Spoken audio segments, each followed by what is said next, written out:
Francheska.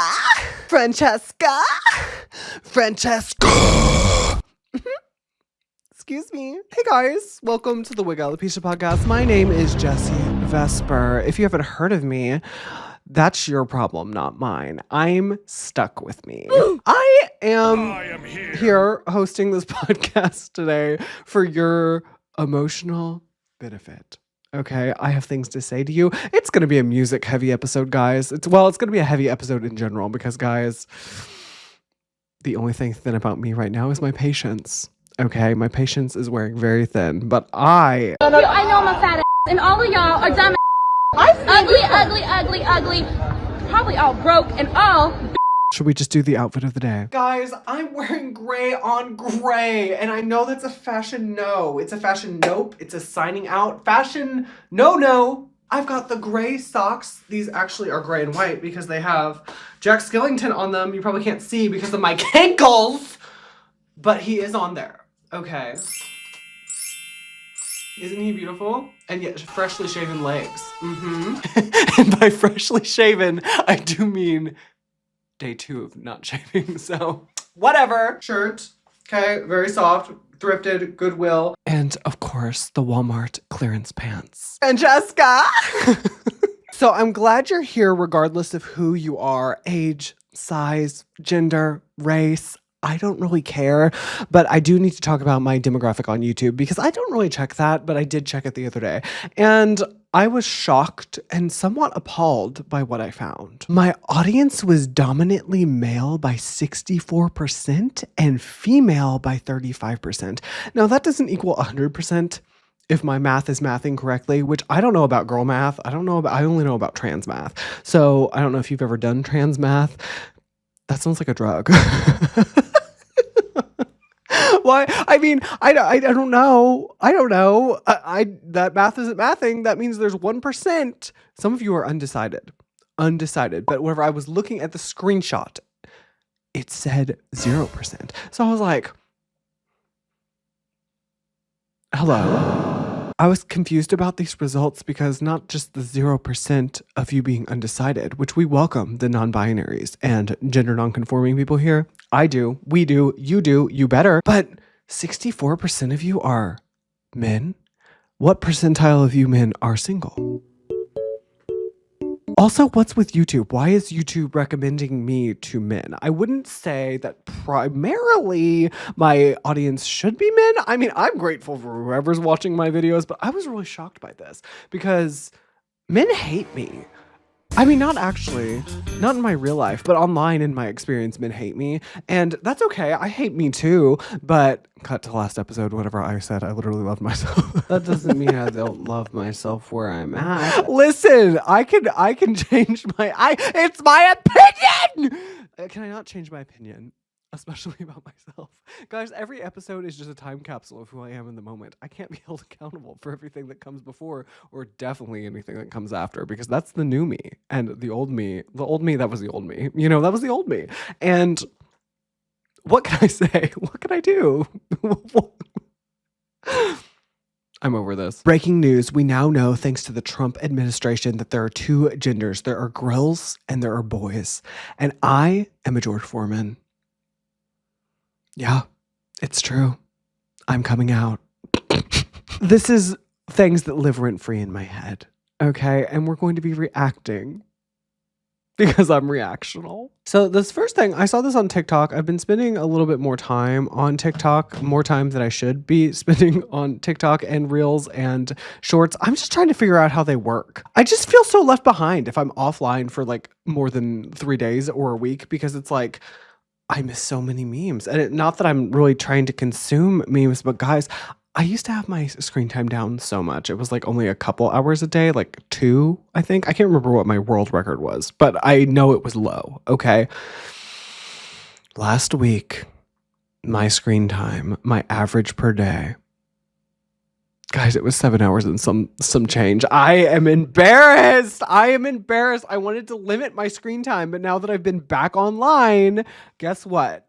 I've had to spend some time on my phone, whether that be finding meme of the week, whether that be, well, honestly, doing this, what I'm doing right now. Let's zoom out for a second. Filming really takes up screen time. It does. It adds a lot of screen time average per week. And then, of course, I have to have my phone open to upload things.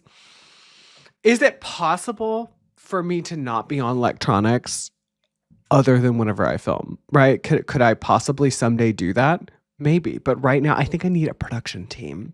So, hey, any agencies wanting to sign a very skinny, a very wealthy, a very productive, funny star? This guy stinks! Hey, I'm right, I'm right here. Please, I'm Rapunzel. I'm waiting for my prince. Please, for the love of God. Anyway, since I've been spending so much time on the interwebs, I have found some memes. And this is one, let's just watch. Let's just go ahead and react to it today because I need you guys to see it. This is me and my beautiful wife. Her hair is so fierce. We just come from church. We just came from church. Look at her, how she dressed up. Pretty. Girl, that's me in church. Don't forget me. And the tie. Let's go. Hello, y'all. Hi. This was on my For You page. I don't like it. I don't know why. It was so funny to me. I'm like, okay, fierce divas. We got two divas over here, guys. I know I'm breaking all the fashion rules and we're wearing gray on gray today, guys, but that's how I'm trying to roll up to church. So stop it, okay? This is one that I found deep in the depths of my camera roll, and it says, nobody, Christian girls on Snapchat. And as someone who used to have a lot of Christian girls on Snapchat because of my deep rooted lore, I can confirm. This is very accurate. Crucify him! This is fan art I found, and I found this a long time ago. I don't think there's an author on it, but I had to share because it was from years and years ago. The Year of the Scarf, Bhabie. But like, look at those beautiful eyes. Emerald green eyes. And those little fingers. I love fan art. Guys, I love Sonic. If you couldn't tell, I love Sonic the Hedgehog. And this lives rent-free in my head. I should show you guys some of the Sonics I've drawn over the years. Another time, perhaps. Learning to say okay instead of you got me f***ed up, stupid ass is hard. This one is so freaking funny to me, guys. I'm okay. Tom Nook. What do you guys know about Mr. Tom Nook? I freaking love Tom Nook. The Nook and Go. What do you guys know about the Nook and Go? Okay. I had a little Animal Crossing town on my little Switch Lite whenever I still had my Switch Lite. And my town was nothing in comparison to my siblings' towns. And I just had a little bootleg town. And let me tell you something else about Mr. Tom Nook. So I used to, I think it was on the GameCube, but I would go into my sister's towns and like do the little transfer thing and go to their town. And sometimes I would steal their stuff. And sometimes I would wreak havoc. It was my job to wreak havoc on the town. I would cut down their trees and I was mean. I was mean. I would destroy their town. Yeah, I would do everything in my power to destroy their town. And I'd do it again. This was literally me today. I saw this earlier today while I was digging through my camera roll, and I had literally just done it. And it says, me after I finished putting 2 shirts on a hanger.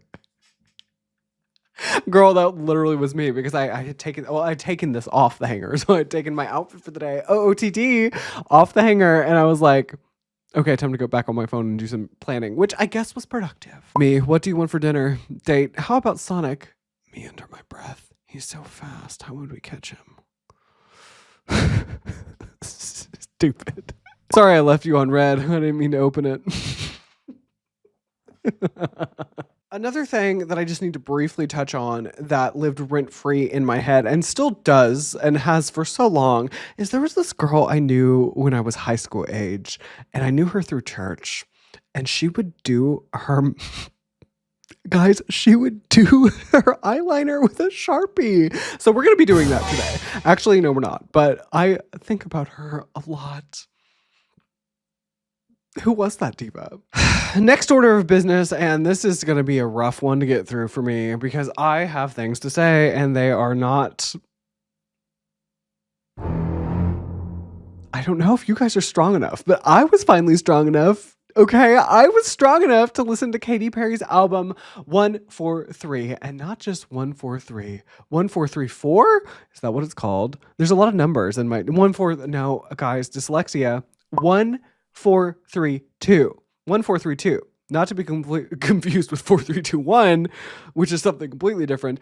1432, which is the Katy Perry deluxe album, her newest album, and I listened to the whole thing. Not just once, not just twice, 5 times. Can I get a high five from you guys? Because I listened to that 5 freaking times. Actually, I've listened to it more, and I'm going to give you a rundown of what I learned while I was listening to this album. And this is no shade to Katy Perry. I don't think Katy Perry cares about what I have to say, but I would like to just preface this all by saying Katy Perry's early work, loved, still love. Katy Perry, love, love, love, love.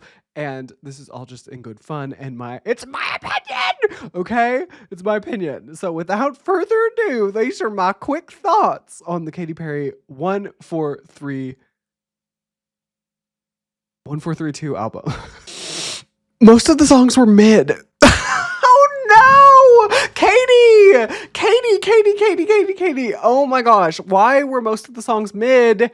I know that's not like an in-depth description, but I really did think most of them were mid. I need to say something on the public record, and I might sound ignorant, and I might not know all the details surrounding said situation. That said, there's a certain producer on this album that everybody is very annoyed about having on the album, and I understand their apprehensions surrounding that, okay? That said, if you're going to work with somebody that has all these controversies surrounding them, shouldn't the music at least be life-changing? Ooh, I know. That's a hot take. Maybe it's not a hot take. I'm not trying to bandwagon. I'm just throwing that out there. On a lot of her tracks on this album, there were a lot of producers and a lot of writers. And I would like to just say that I was underwhelmed and disappointed. And I hate to even say that because it's Katy Perry. I expect so much out of her. And I'm not saying the album was bad because overall the album was a decent album. It was good. And I would listen to it again. It was like the 7th time I think I listened to it today while I was getting ready today.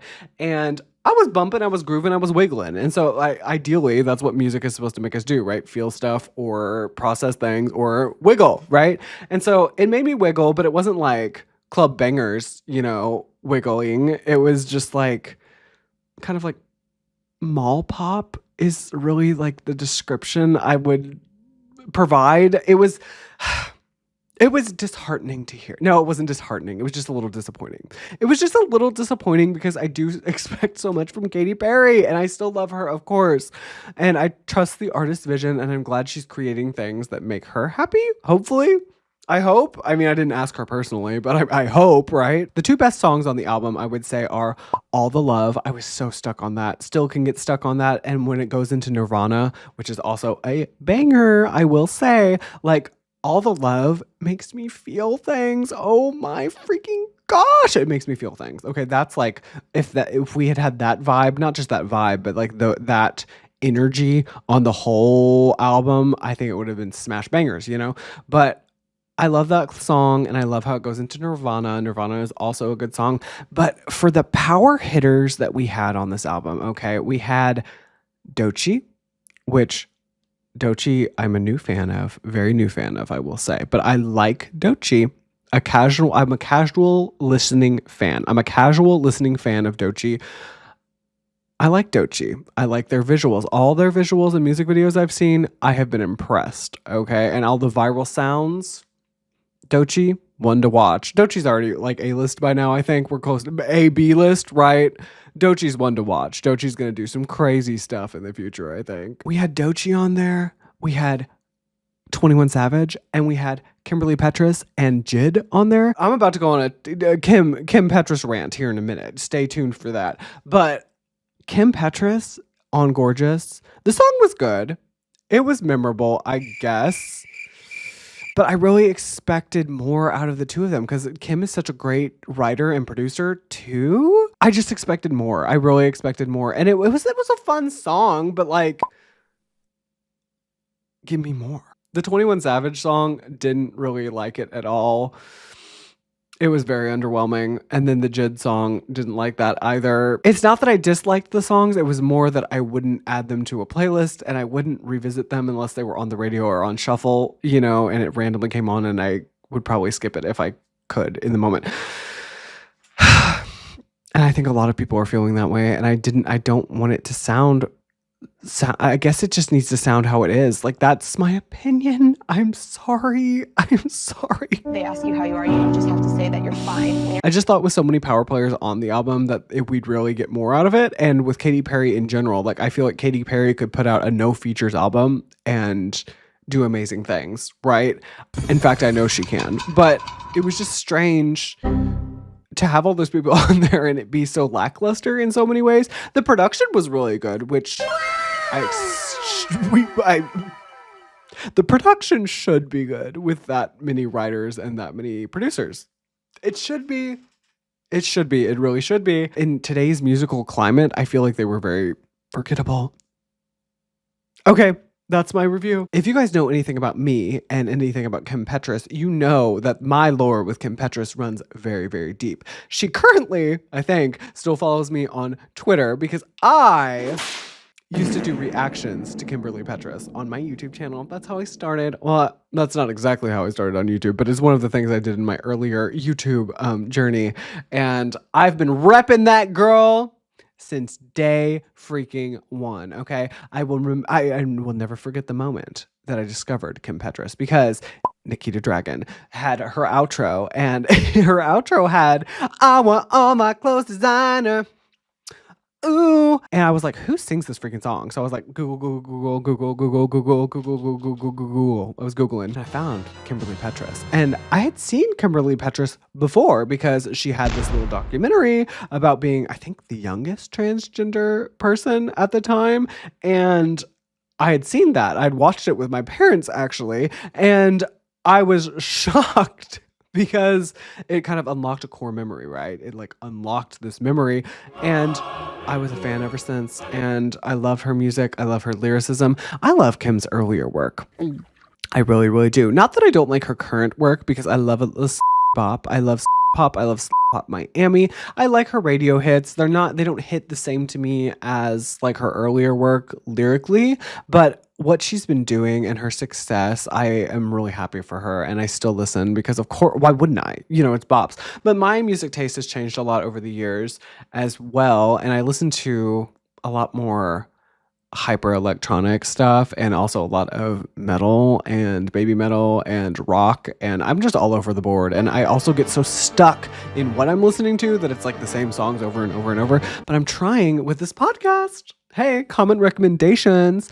I'm trying to branch out more. So yeah, that's fun and fresh for me. But Kim Petras, I love you. I've always loved you and I always will. And if you guys don't know Kim Petras' earlier work, first of all, you're fake. Clocked the T, hunty boots down, because guess what? You need to. You need to. If you're not an OG bunhead like me, you probably haven't seen these photos. But guess what? You need to listen to the Baby E collaborations. You need to listen to I almost said Little Xan. Little Aaron. Oh my gosh, not the same person. Little Aaron. I'm sorry. The Little Aaron collaborations, because they're so good. The Sophie collaboration, 1 day's up, 2 days up, 3 days up. Okay, like Blow It All is one of my favorite songs actually ever. I actually like, I'll forget about it sometimes and then I like remember it and I'm like, feeling like I made it with it all my life. Like, hello? Listen to her whole body of work, honestly. Start backward and work forward, girl, because Kimberly is an artist for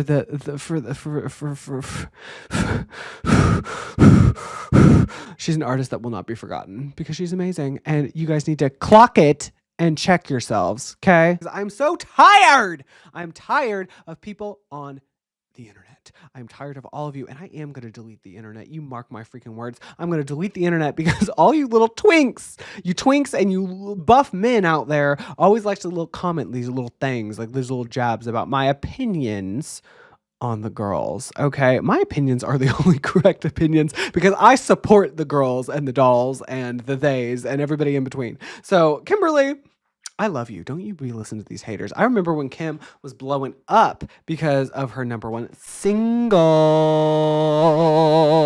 with Sam Smith, okay? She was blowing up with Sam Smith, and all you people on Twitter were pouring out the haterade, okay? The haterade was hot and boiling and did not taste very good. It had red 40 in it, okay? And you had an allergic reaction, apparently, because all y'all were mad about Kim and Petras, and I don't understand it. Y'all, and then, like, the Republicans were mad about the video, and I was like, we've been through bad romance. We've been through like so much, so many things as the public, and this is what you're mad about? Like, I guess I'm so desensitized to queer people and queer culture that I wasn't mad about it. But the visuals for the video were everything, okay? But people get to, like, hey, you Christians get offended about a lot of things. Y'all want to say I'm a snowflake, girl. You need to check yourself. Go pray or something. Go pray the gay away. I'm not just on here battling with the twinks. I'm also on here battling with the Christians. So if I could get any allies that are buff and really bearded and handsome, men and women, to come support and rally behind me. Where are the lesbians? Okay, can I get some lesbians on my side, please? Should I listen to Hosier? Now that we've talked about caring about Kim Petras before it was cool, I need to talk about somebody else that I still care about and cared about before it was cool, and that would be Charlie XCX. You guys don't even freaking know how annoyed I get with these bandwagon people that like Charlie XCX now. Okay, let's just talk about it. Let's rant about it, actually, because I'm going off the rails. I'm going off the rails. Everybody grab hold of their train seat because we're going off the rails. Okay, I discovered Charlie XCX through Marina whenever she made a tour announcement announcing that she was going on tour with none other than Charlie XCX. Now, this tour ended up being canceled. It was one of the legs of the Lonely Hearts Club tour. Get with the program, people. Marina just came out with her song Butterfly, and if you guys have not seen the video for Butterfly by Marina, oh my goodness, she looks amazing. Not to just hyperfixate on a woman's body, but she is glowing, she is radiant, she is gorgeous. She is gorgeous. The lighting, oh my gosh, the lighting in this video. Please watch it and just look at the lighting setup that they have going on throughout this whole video. Her looks that she's turning out, oh my gosh. She's going to be at Pride with Trisha Paytas. Actually, Trisha Paytas is going to be at Pride with her, perhaps, maybe. I don't know. Let's look at the name. Let's look at the names. There's going to be a lot of people at this Pride that I would love to go see, but I can't go. Okay, and I can't do it. I can't do it to myself. It's going to be hot and dolls melt, okay? But I'd be trying to see everybody. Hello? I would literally be trying to see everybody there. Give me Slippy's location, Rob. But if you guys can, definitely go represent, because Marina walked so Chapel Roan could run. I am saying it, okay? I'm not pitting women against each other, but someone paid the way. But someone paved the way for someone else, okay? I'm just going to say it on the permanent record into the microphone. I am Marina and you are the diamonds. I love it. I love it, love it, love it, love it, love Charlie XCX. And I was obsessed. I became obsessed with her and I knew who she was. And then I kind of I wasn't like an avid listener. Okay, I wasn't like a diehard at the time. And I can admit that because I'm a grown woman. Okay, I can admit my failures and I can admit my wrongdoings. Okay, I can come clean with you about the truth. When I watched Charlie XCX's documentary Alone Together about the production of How I'm Feeling Now, guys, that is when I truly became a groupie, a super fan. I was like, this woman is a creative visionary, and just taking a step back behind that curtain and seeing more into her personal life and how she engaged with her fans and the effect of COVID on the music industry as a whole, like from her perspective, was so enlightening and just such a beautiful process. The creative process of that really warmed my heart. I will never forget watching it on my carpet in my apartment because I didn't even have a sofa yet, and I watched it and it really, I don't want to say it changed my life, but it kind of did. And that's how I found that album, because I hadn't really kept up with her up to that point, you know? I'd seen like things here and there, but I really was stuck on that album for a long time. And I know, and I'm very happy with the Brat success that we have for Charlie now. She deserves it. She deserves it. She deserves it. And Brat is amazing. Okay, I love Brat. You're Brat, I'm Brat, we are Brat. But this album hits me so differently. There's a lot of sad songs on here, I would say. And Party for You is going so viral right now. And I think that's great too. I love that it's charting. I love that it's charting because she deserves that too. There are bangers on this album. But guys, what? Guys, you are fake fans. I liked it before it was cool. And I know people don't like a pick me and people don't like a, oh, I liked it before. Well, guess what? I did. I liked it before it was cool and you didn't. And you all are fake. And I'm glad you're finding it now. So you can make way for the OGs.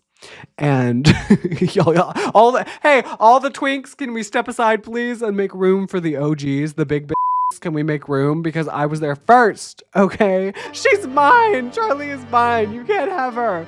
Okay, I have this acquaintance at work, and I love her because she knows the Charlie XCX lore, and she knows the Lady Gaga lore as well. She was playing music at work the other day, and I was just like doing my little thing at work, and she knew what she was doing, and she played she played Donatella by Lady Gaga on Art Pop, and I literally go, and I like turned and I look at her, and she like smiles at me.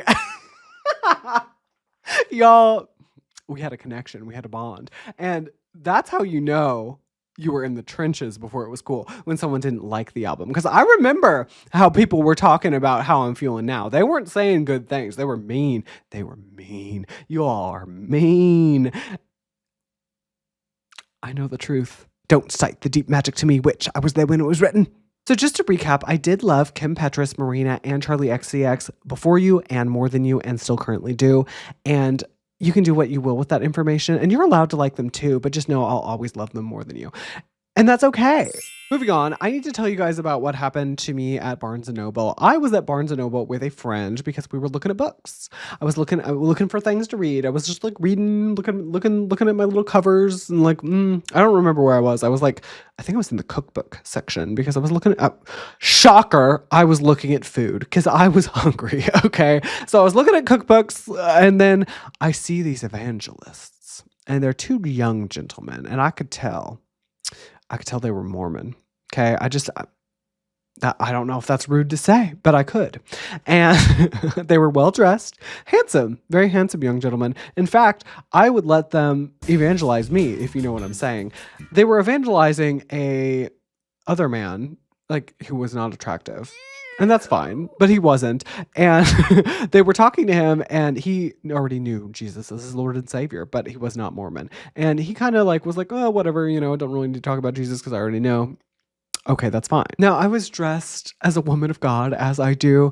And when it came time for them to kind of turn and talk to me, because they were kind of going like person to person, I kind of heard it going on before they got to that man, and they were close enough to me that I should have been next in line to be evangelized. They took one look at me. And walked away. Apparently, I was not good enough to be evangelized to. I am just really jealous because maybe I wanted to join the Church of the Jesus Christ Latter-day Saints. Maybe I wanted to be converted to the cause. Maybe I wanted to convert them to the Church of Jeffrey. Maybe I wanted to convert them. I think that might have been the real reason they didn't talk to me, because they were afraid I was going to give them bottom surgery in the bathroom or something. But, the bootleg bottoms are back, guys, okay? And I felt left out. I really felt left out. I really wanted to talk to them about Jesus, or at the very least, I could have talked to them about the cookbook I was looking at, The meme of the week this week is a video that I saw on www.instagram.com, and it is a reel. I am just shook by it, so let's watch it. Is this hair processed? If it's processed, I don't want it. Ma'am, that is an 11-pound whole slab of deli ham.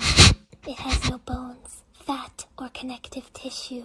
It is an amalgamation of the meat of several pigs, emulsified, liquefied, strained, and ultimately inexorably joined in an unholy meat obelisk. God had no hand in the creation of this abhorrence. The fact that this ham monolith exists is proof that God is either impotent to alter his universe or ignorant to the horrors taking place in his kingdom. This prism of pork is more than deli meat. That's It is tea. a physical declaration of mankind's contempt for the natural order.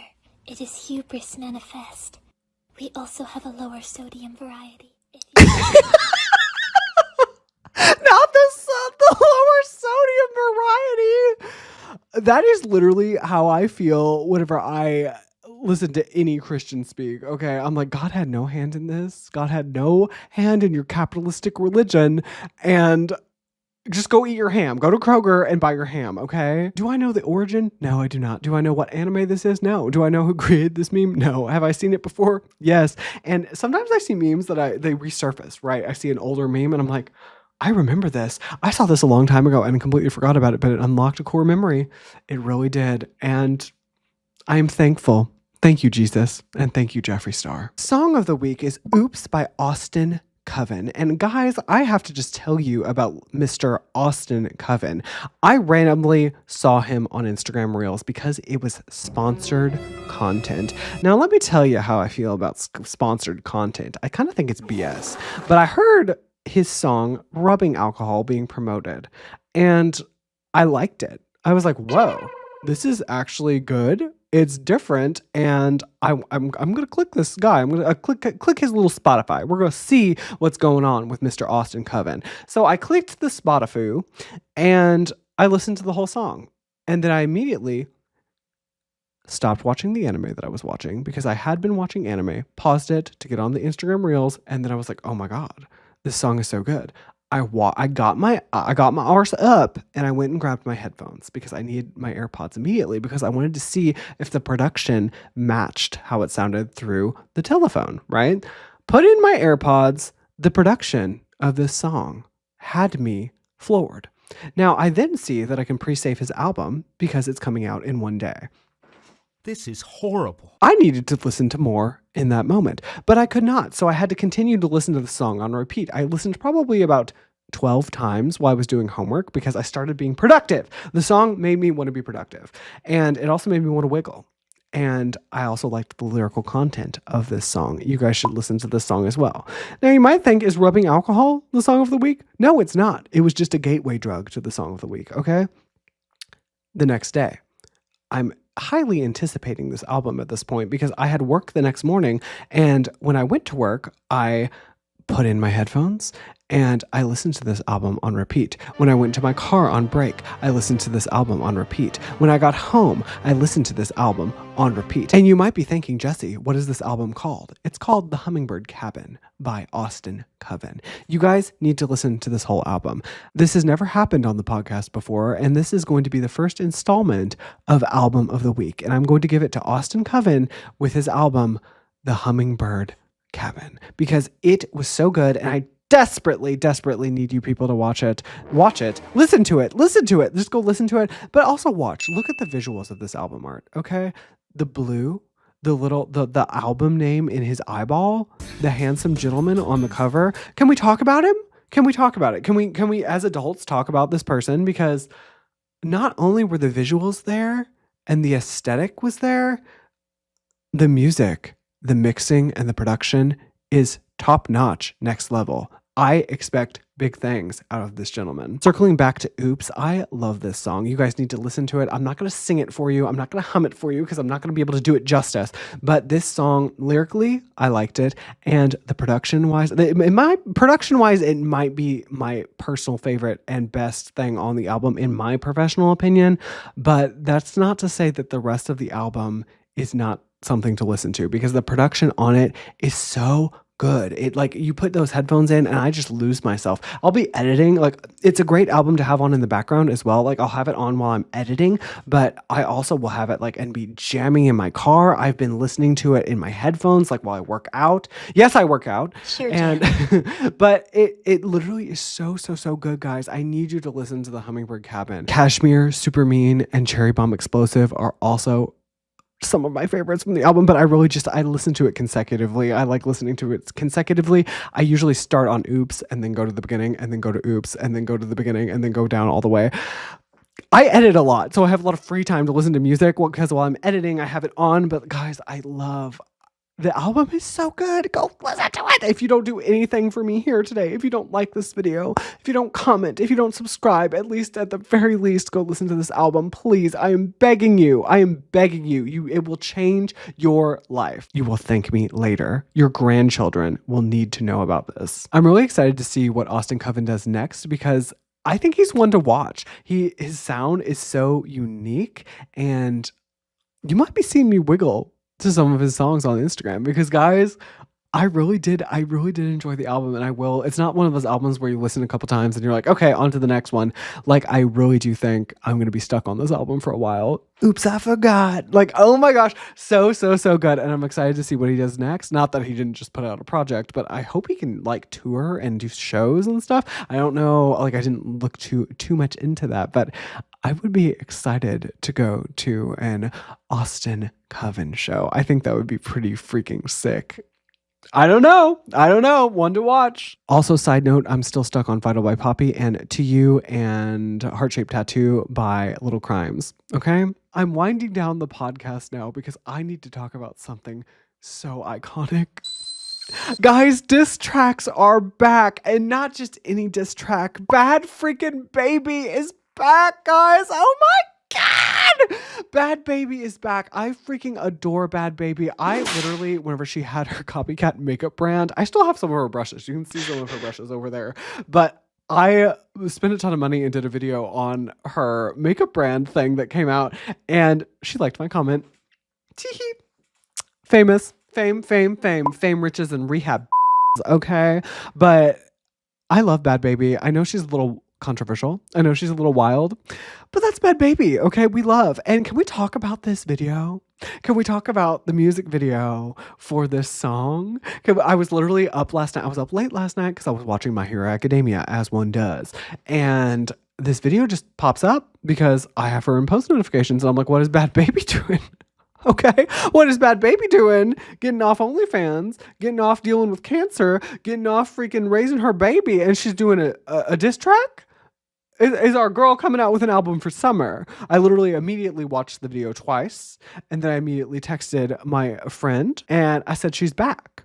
Okay, she's back, because guess what? She's back. Now, I don't know a lot about the dramas surrounding this diss track. That's for another video, and that's somebody else's business, okay? Break that one down for me in the comments. Let me know what's happening. Send me some videos to do a full breakdown.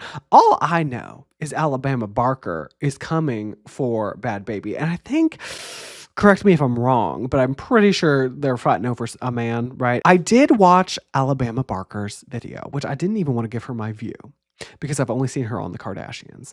But I gave her my view. The video was so mid and it felt so poser energy to me. It felt so poser, like with, not that I'm not a poser, because girl, maybe I am. Maybe I do. Maybe I am. I don't know. Maybe I am a poser, but I just felt like, not that it was appropriating culture, but like just the wealth of it all and then trying to be all gangster was not my vibe. Bhad Bhabie looks so freaking good. She said, I'm going to take my fur off and be in a little bikini. Okay, I wish I could do that. I guess I could, but you guys would not. You'd never forgive me. I caught a stray. Oh my God. Yeah, I just think Bhad Bhabie looks so good. And as far as diss tracks go, I feel like the diss track production, like for most diss tracks, even the Kendrick Lamar diss track, I wouldn't say that was exceptionally well produced as far as sonically goes. The lyricism is what really hits on a diss track typically, right? Unless you're Nicki Minaj, in which case you get both. However, I was just impressed, and the Lotto diss, and then guys, the Travis Barker lookalike in the video for the drummer. Guys, can I just say that I was shook? I was shook to my core. I'm always team Bad Baby. Like, I am. Like, Gucci flip flop. I mean, come on. I freaking love Bad Baby. And you guys I'm not telling you whose side to pick. In fact, we probably shouldn't be pitting women against each other. But also, who's really the bad guy here? I know a little bit about it only because I heard some stuff about it on the canceled podcast, and I know that's not a credible source of information, so I don't want to be perpetuating disinformation, but from what I've heard and what I've seen on the internet and what I know, and I do use that very loosely, I think they're fighting over a man and there was some baby daddy drama, right? And we've gathered that from the song. So that's just me as a casual beef listener and follower, but I'm more in it for the music. But I love Bad Baby, and no hate to Alabama either, but a little messy, but very iconic. We're going to end today by looking at my beautiful flower. Guys, I received this from work because they were going to get rid of it, and I'm trying to nurse it back to health, but it has one flower on it. It is a heart-shaped orchid, and as you can see, it does have a heart sequence on the pot, which I think is very cute. And you really don't have to do much to this, only give it like a little cup of water, like a half cup of water once a week. And I'm hoping it'll bloom a little bit more. It was kind of withered and sad whenever I got it. I didn't purchase this. I did receive it for free. But as you can see, we do have the flower. It doesn't have much of a scent, or perhaps I have COVID. I'm not sure. But yeah, I really do like this, and I think it is very cute, and I hope to nurse it back to health, and I really don't have room for it in my house, so I might give it to my mother. I'm not sure yet. We'll see if I can make it look presentable before then. We've reached the end of episode 11 of the Wig Alopecia podcast. I would like to personally thank you all for being here today. Don't forget to like, comment, subscribe, and put me in post notifications. For the love of Jeffree Star, put me in post notifications. And guys, tune in next week because in episode 12, I don't know what we're going to be doing, but we're going to be doing something good. And you want my advice? Dump him. Bye.